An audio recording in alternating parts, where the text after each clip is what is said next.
how the state budget impasse in Illinois is putting some teachers in East Moline out of work. And Illinois considers legalizing recreational marijuana, what it means for businesses selling it for medical use. Now, live from WQAD, News 8 at 9 starts now. Good evening, everyone, and thank you for joining us tonight. I'm Johnny Gendrich. New at 9 tonight, the East Moline School Board tonight has decided to cut 20 teaching positions throughout the district. This is the first time in 14 years the district has had to lay off teachers. Superintendent Kristen Humphrey says the district cannot afford to give teachers raises without making the cuts. He blames the state of Illinois. The state owes the district $1 million. Board members say there could be another round of cuts in the near future. Exelon is reaping the benefits of a new energy bill. Today, hundreds of workers arrived at the nuclear power plant in Cordova. They'll be doing maintenance and modifying plant equipment. Exelon hired more than 1,600 additional electricians, pipe fitters, and welders to help out. Plant leaders say this would not have been possible without the passage of the Future Energy Jobs Act last year. We're starting to dry out after a soggy weekend, but we're not done with the wet weather yet.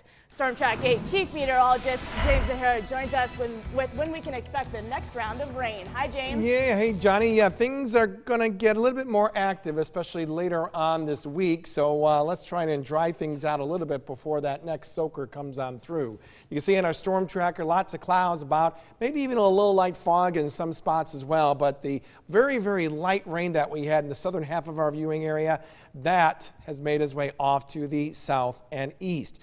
What the clouds about, it's been a slow go as far as dropping these temperatures.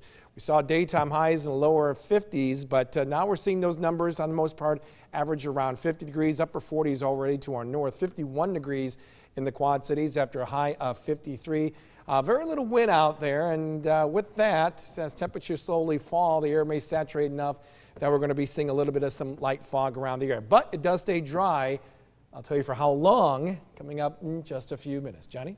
Thanks, James. A push by the state of Iowa to use outside money to fund highway rest areas has failed. The Department of Transportation has been looking for corporate sponsors to help pay for its rest stops. After 5 years, only 5 of the state's 40 rest stops got a sponsor. Because of lack of interest, the state's eliminating the program altogether. It's kind of disappointing that no one would want to, but I mean, especially I-80 goes from, it's a long road. People behind the initial plan say they're going back to square one to try to figure out what went wrong and how the state can fix it. The old Rhythm City barge could wind up being a donation as time runs out to get it off the Davenport riverfront. The general manager of Rhythm City says the company offered it to the city of Clinton and the Living Lands and Waters organization. Clinton city leaders say it would cost them an estimated $560,000 just to get the barge 30 miles upriver, and that doesn't include maintenance once it gets there. Basically, to move it and get it into place, we're estimating currently about $400,000, and that's, from tugging it up through the locks and getting here is about $100,000, and then you got to have gas, electric, sewer, water, get that all hooked up, and then we haven't even talked about getting inside of it. Clinton City Council will consider the barge donation at its meeting tomorrow night. Meanwhile, Chad Bergacki from Living Lands and Waters says he'll take the barge if it's offered to him. He says he'll find out once a decision is made in Clinton. Moline city leaders say you can expect several changes to bring a new look to the city. They laid out expectations during today's State of the City. The Q and Element Hotel will be a centerpiece for downtown Moline and passenger rail service. There's also plans to expand John Deere Road to 6 lanes and a massive 4-year project to build a new Interstate 74 bridge. It will be a phenomenal structure in the heart of the Quad Cities, and the state of Illinois and Iowa are ready.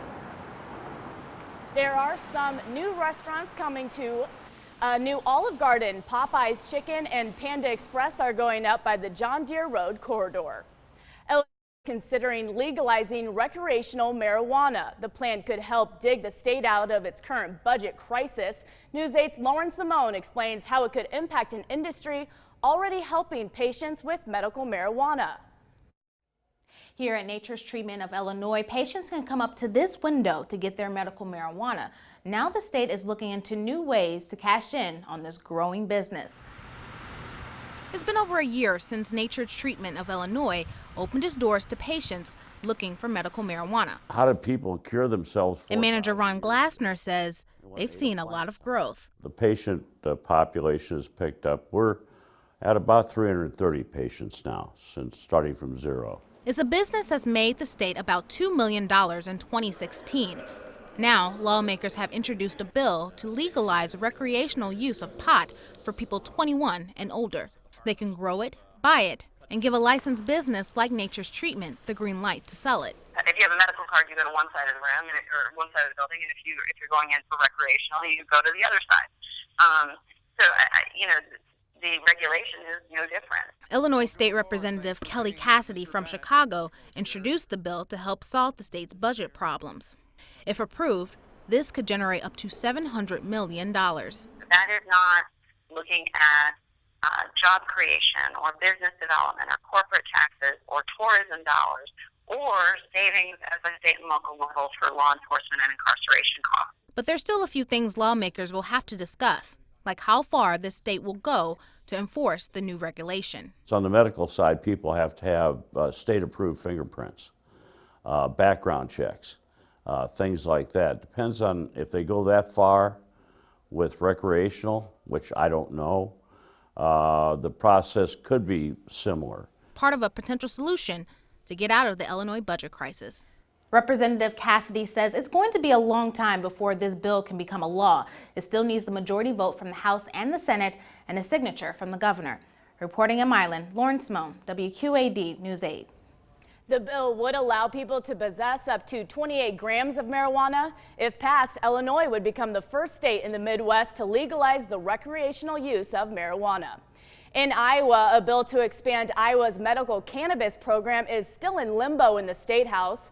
Right now, Iowans can use cannabis oil to treat epilepsy, but can't buy it in the state. A new bill would allow the product to be grown and sold in Iowa and allow more medical conditions to be treated with cannabis oil.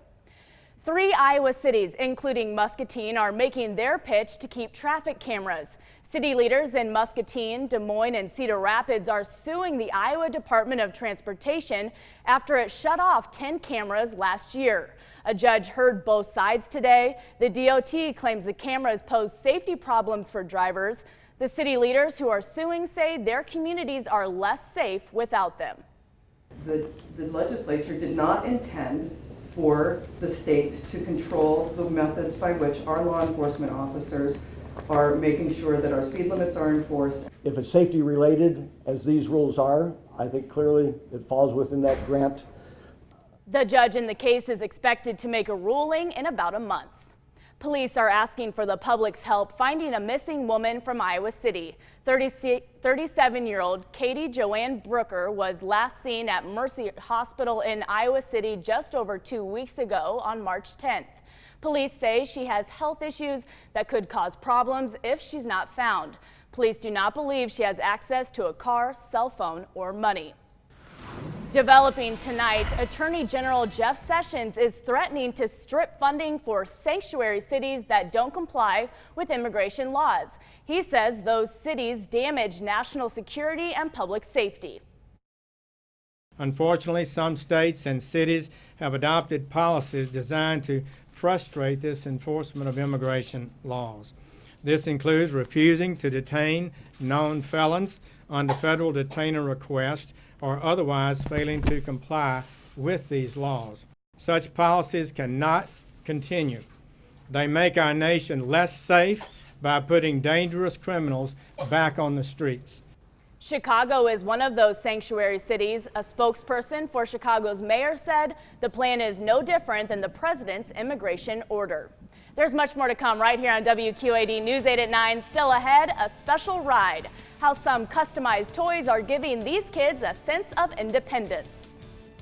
And the weather right now is starting to dry out nicely, but our next chance of wet weather is already on the forecast, and I'll show you where that wave is and when it's going to arrive right after the break here on News 8 at 9. You're watching WQAD News 8 at 9 with Johnny Gendrich.